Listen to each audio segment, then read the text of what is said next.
Dear parents, it's a hands-on activity in which I have used glass, spoons and some numbers. So here I have kept the glasses in which numbers are labeled and I have kept it in a sequence. To increase the level of difficulty, you can place the numbers randomly like this and ask the child which is this number, and the child will count the spoons and put it in that particular glass, like 1, 2, 3, 4, 5.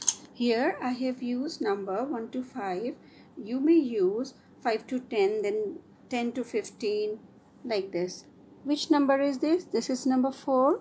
Then again the child will count 1, 2, 3, 4. Which number is this? This is number 1. So how many spoons will go in the glass? Only 1. So this way the child will understand recognition of the number and number value. It's a number game. I have used a newspaper mat.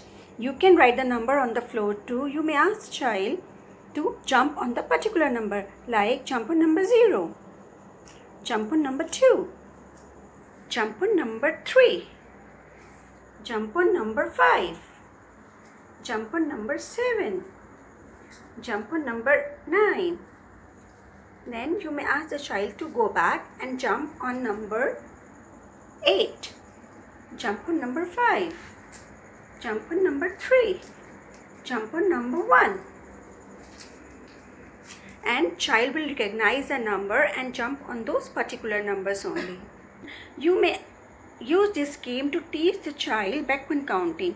You may ask the child to jump on number 10, 9, 8, 7, 6, 5, 4, 3, 2, 1. And what comes before 1? Nothing, and that is 0. It's a number game again, and I have used a sweet box to prepare this game. It's a simple DIY game. For this, you have to make some tunnels of numbers like 1 to 10. You can draw the numbers 11 to 20 or 21 to 30. You simply need a ball, and the child has to pass the ball through these number tunnels. 1, 2, 3, 4. Then what comes after number 4? 5, 6, 7, 8, 9, and the last number is 10, and you won the game.